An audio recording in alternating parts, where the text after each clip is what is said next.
Hello, everyone. Welcome into another episode of Bolt Breakdowns here on the Guilty as Charged podcast YouTube channel. Here with Field Yates, ESPN insider, fantasy extraordinaire.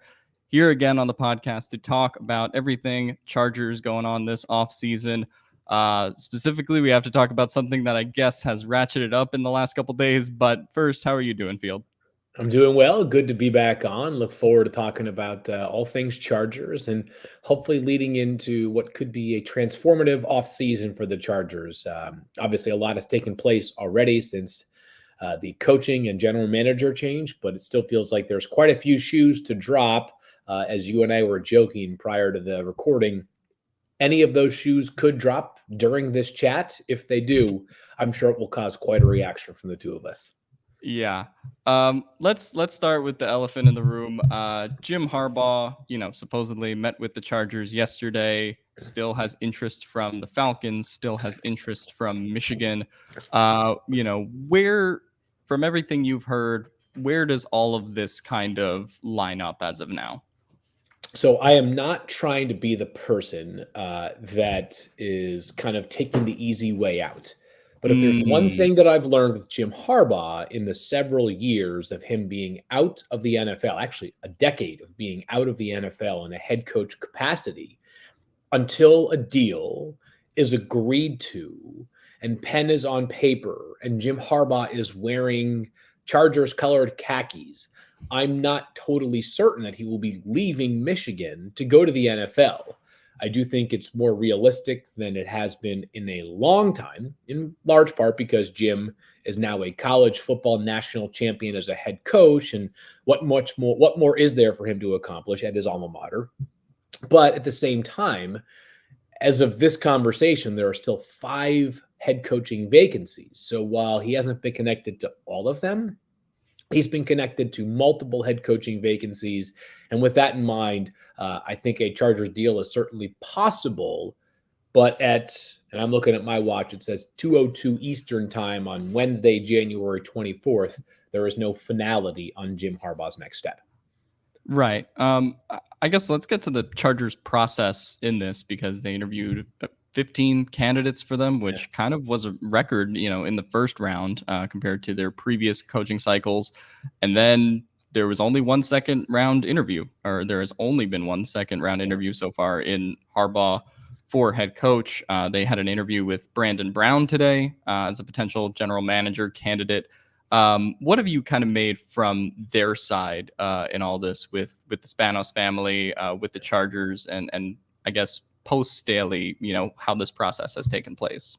I think we're seeing this more league wide. Teams are casting extremely wide nets, other than in the circumstance of a Gerard Mayo being promoted from within in New England because that was a contractual obligation that the team had previously made to him, following in the footsteps of an Eric DaCosta being promoted to the general manager with the Baltimore Ravens. There are other examples of contracts that had stipulations like the one that led to Mayo automatically or basically automatically becoming the Patriots head coach. But otherwise, it's teams searching far and wide at a lot of different candidates. It feels like there's been fewer fait accompli jobs available this offseason. Even the Raiders, who wound up keeping Antonio Pierce, kicked the tires on a bunch of different candidates. I think there are probably a lot of reasons behind that.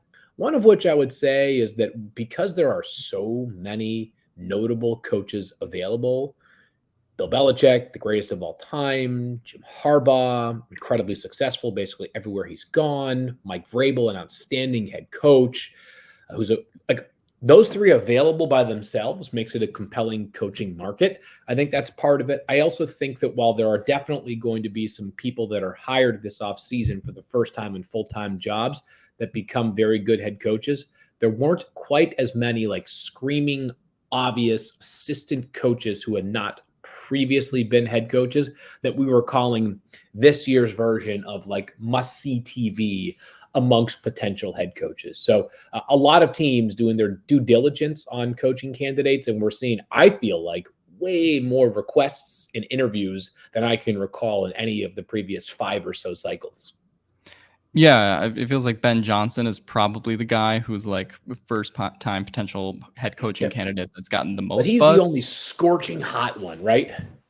Yeah. I think Atlanta and Washington have scheduled second interviews with him. Also, did interview with the Chargers in the first round. What do you kind of make, I guess, of the debate? And, Diana Rossini apparently reported that this is a thing with the Chargers and league circles that maybe they're looking to avoid a potential first-time head coaching hire after Brandon Staley, Anthony Lynn, and the last couple of head coaches they've hired, and their interest in Harbaugh to this point. Is that kind of? Do you think that's part of the reason why I guess things with Harbaugh have been so accelerated to this point? So let me say two things at once. I have no reason to doubt Diana. She's a Hmm. longtime colleague and friend, and someone who I respect the hell out of and love following her work. That I haven't personally heard that, but in Mm, full disclosure, I haven't been poking around to figure out whether that dynamic was in play or not. I've been, truthfully, more focused on the draft than I have been right. coaching cycles right now, and I'm sure we can talk about that fifth pick at some point. Mhm. But I think it's logical because you're starting to see that more and more. Not because first time head coaches can't get the job done, but look in Las Vegas, where it felt like if there was kind of an expected deal to get done, it was both not just Antonio Pierce, but he and Champ Kelly, their interim GM, maintaining those spots on a full time basis. As we found out yesterday, it was yesterday, right? That was yesterday when the Tom Yeah. Telesco news dropped. I apologize. Everything is a blur right now in the NFL Yeah. calendar. I just know that Championship Sunday is on Sunday. Besides that, everything else kind of just blends in. But Tom Telesco, old friend, of course, gets this GM job, and part of the reasoning behind him being hired, it was reported, was that they were really craving somebody who had been a GM before, so that when you're going through the inevitable curveballs that come with being a head coach or GM, some of those curveballs have at least been experienced before. And Tom, with 13 seasons on the job, 11 seasons on the job, 11, I obviously think. saw a lot. Yeah. Yeah, he saw a lot, right? I mean, beyond like just going through the processes that are annual occurrences, the draft and free agency and all that, he saw a lot that you just can't account for when you haven't actually been in that job before. So a little bit of experience might behoove the Chargers, given the fact that both seats are open, which for at least 11 years has not been the case specific to this franchise. Yeah. And we've talked about it before, I guess, on this show, but both seats being open also is probably why somebody like a Jim Harbaugh and some of these other candidates are, interested in this job with him There's having no kind of two ways about that. Yep. yeah, with him having sort of the CEO role at Michigan. Sure. Absolutely. I mean, he's just it's again, he may end up saying wherever he goes, whether that's at Michigan or in the NFL. But let's just sort of play the hypothetical out Mhm. in the NFL. He may say, hey, you know what? I'm coming to the NFL to coach. I don't need 53-man roster control, right? Right. At the same time, though, you're going to want to have, let's borrow the old Bill Parcells cliche here for a second, right? You're going to want to do some of the shopping for the groceries. Now, I've always believed that 53-man roster control is a bit overrated personally, not in the sense that like it's completely useless, but my feeling is pretty straightforward. Like if, you and I are the head coach and GM and we aren't seeing things comparably in terms of how we want to build the roster out, it's just not going to be a good roster, Right. right? There are so many things that go into building a competitive 53 or 90-man roster during the offseason. I would say near the top of that list is a fundamental understanding and agreement of what we're seeking out. So that was a little bit of a digression there, but Jim Harbaugh might look at the LA job as, hey, even if I don't want 53-man roster control, I can at least bring aboard somebody or at least have significant influence on who that somebody is that will have that control because I know that person. I've worked with them, whether it was back in the NFL or during his time at Michigan, you name it. Obviously, a little bit of familiarity often goes a long way in this industry. Yeah, and getting into Jim Harbaugh specifically, what are some of your thoughts on the fit with the Chargers if you were to take that job? Yeah, Jim, and it's hard to not speak in cliches when you're talking about coaches, Hmm. um, but he is a program builder. Yeah. It's actually kind of astonishing when you go back and look at all the places that he has been and the success that he has had. Yeah. Not because we haven't seen coaches be successful at multiple spots, but like think about where this started. This started at the University of San Diego. Yeah. I was Like, looking at that yeah, this morning, and just was looking at the Wikipedia page that had like the records of San Diego football, and yeah, they Jim Harbaugh is responsible for the only two 11-win seasons yeah. in program history. Okay, so it's a great note right there. Now, I'm going to use that, by the way, going forward. I apologize in advance for taking it from you, but No problem. I'm crediting you right now for finding it. 11 win seasons have happened twice in program history, both under Jim Harbaugh's watch. Then Stanford.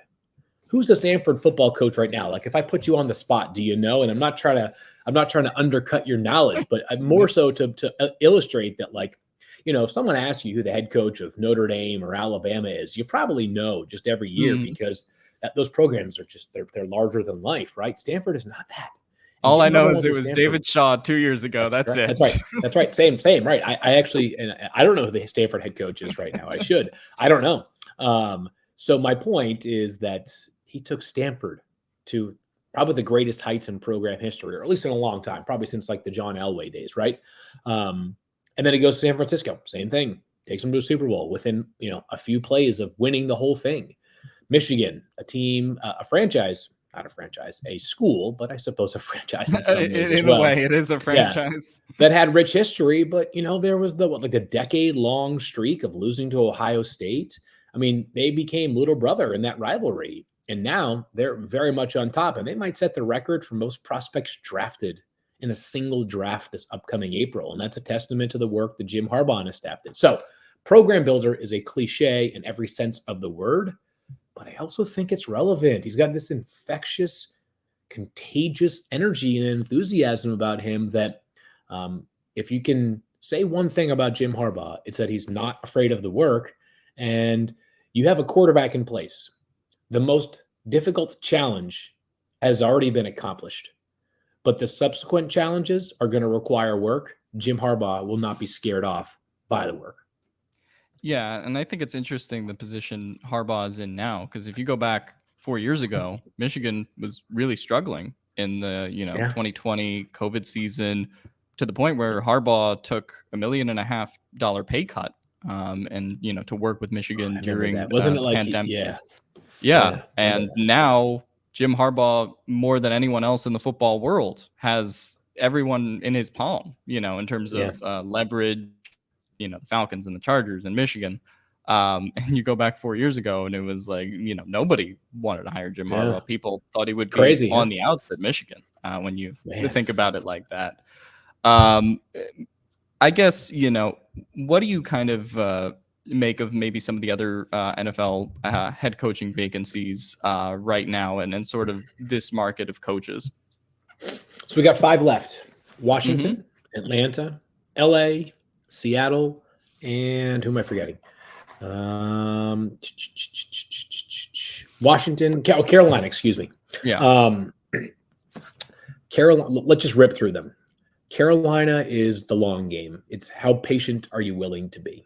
Because it's going to take a lot of time there, and you got to find you have to have had belief and conviction about Bryce Young prior to last year's draft, which a lot of people did. So that shouldn't be hard to find, but also be willing to ride the wave because he's not several steps ahead of the curve for a player that just finished his rookie season like CJ Stroud. He is either in line with or a little bit behind where a rookie quarterback should be expected to be after one season. I know some people are going to say, no, he's way, way, way behind. I would argue last year was as much reflective of the pieces around him as it was Bryce Young. That's the long game. Washington is, to me, that screams first year head coach, bright young offensive mind, ready to go and build this thing back up, but maybe more competitive in a hurry because they got the number 2 pick in the draft, quarterback city, 2 good wide receivers under contract going forward, and Terry McLaurin and Jahan Dotson, and the chance for this offense to kind of be shaped as the head coach season. I would say that Seattle is, it still feels like Dan Quinn territory. And that Mhm. one is we're close. We're real close. We just got to elevate on defense Yeah. because they have been bad on defense for way too long now. That brings us to the final two of Atlanta and LA. And I think the Chargers we've discussed quite a bit. The quarterback being in place helps. The latitude of having a GM opening, the fact that it's LA, all those things are good. Atlanta is, I think, appealing because the division might be the weakest in the NFL. You got to figure out the quarterback thing, but you've got an owner desperate to win. An 80-plus-year-old Arthur Blank who's got some of the deepest pockets in all of America. If you can find that quarterback spot, if you can figure that out, you'll be in good shape down there in Atlanta sooner than later. Yeah, Atlanta and the Chargers seem to be kind of like the consensus 1 and 2 jobs of this cycle. Yep. So as we've been talking about, this podcast, getting into the draft, because I know you want to talk about that number 5 pick, even though it is head coaching season. But Sure. what do you kind of think the best path for the Chargers at 5 is? Because playing this out, we're gonna have probably 3 quarterbacks go in that top 4. That seems to be the consensus right now. And then Cardinals seem like the Marvin Harrison Jr. destination. So if I take all those 4 off the board, what do you think the Chargers should do at 5? Yeah, these are the kind of words you should not be uttering about 100 days out from the draft. Oh, a lot of But things can change, and wheeling yes, and dealing. yes, you should not be saying this, but the draft feels like it starts at pick 5 with the Chargers. It just does. 3 quarterbacks and a wide receiver, Marvin Harrison Jr., are probably gone in the first 4 picks. And unlike prior years where it was kind of illogical for a team in the top 4 to be taking a quarterback, like, to me, Chicago should be drafting a quarterback. The Commanders should be drafting a quarterback. The Patriots should be drafting a quarterback, right? Like, those are easy, no two ways about it. Marvin Harrison Jr. fills a big need and is a great player as well for Arizona. Like, pretty straightforward. So that brings us to LA. And there are players that are worthwhile selections at that spot at pick 5 when you view them through a few different prisms. Do they fit a need? Do they fit the value? Do they fit both? Let's talk about Joe Alt, left tackle from Notre Dame, who could be a right tackle. It was obviously Rashawn Slater is the long-term fixture at left tackle. But we've been reminded that you got to have insurance at that position because of injury, as Slater himself has missed nearly a full season because of that bicep tear. So there's value that Joe Alt is your right tackle, but also can be your insurance at left tackle. There's Brock Bowers, who my great colleague Mel Kiper Jr. had in his first mock draft of the Chargers, who's a terrific prospect who would help a lot. I think that's a position of need for the Chargers. They don't have a long-term fixture there. There's wide receivers, Malik Neighbors and Rome Odunze, who are both awesome as well.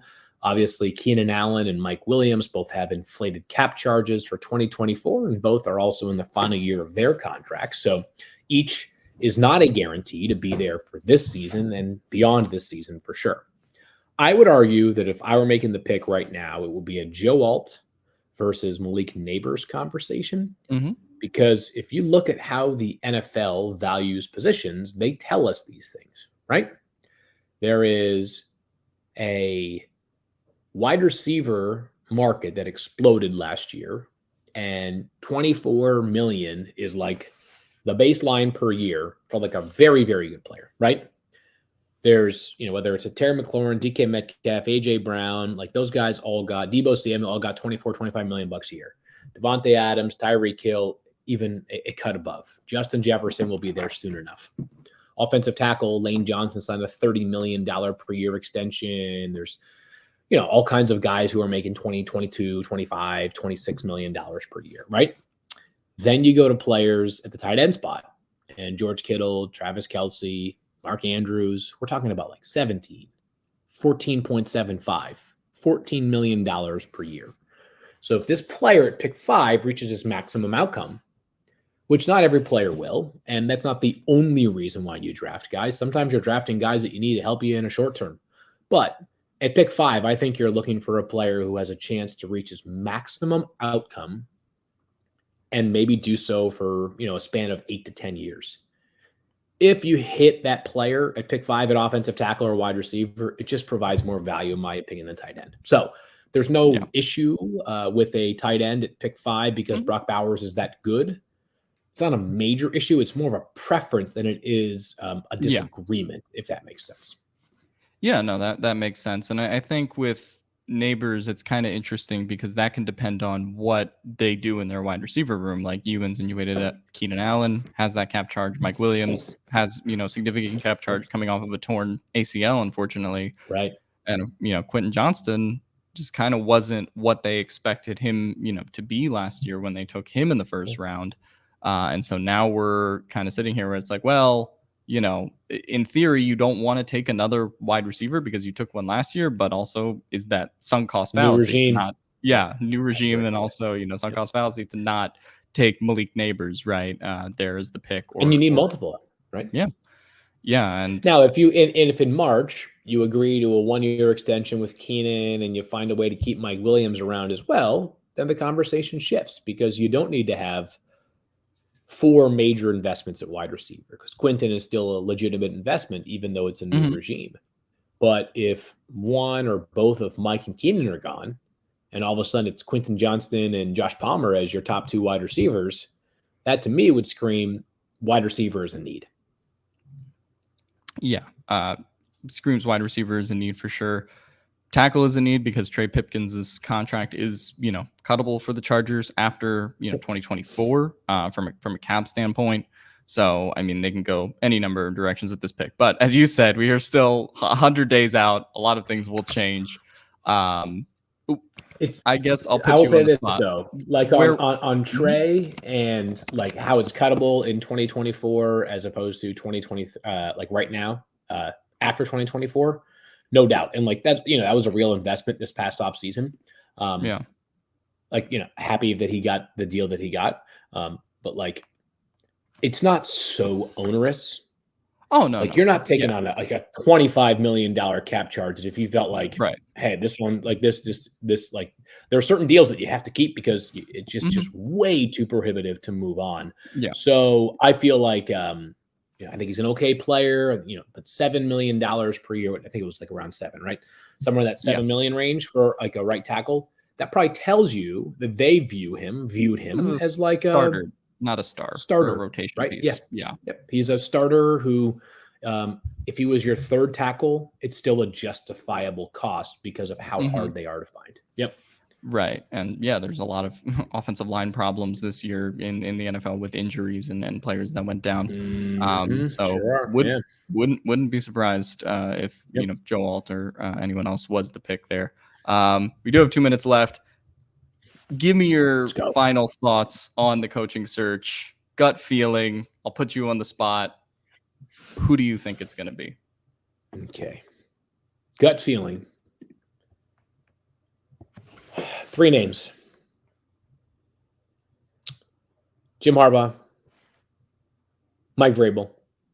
Hmm. I'll throw Raheem one Morris. quick. I'll Go throw ahead. Go for it. one quick name in there because this was Go something that for was it. Yeah. actually reported by Mike Florio of Pro Okay. Football Talk Yeah. yesterday that Pete Carroll was Ooh. supposedly sniffing around the Chargers job.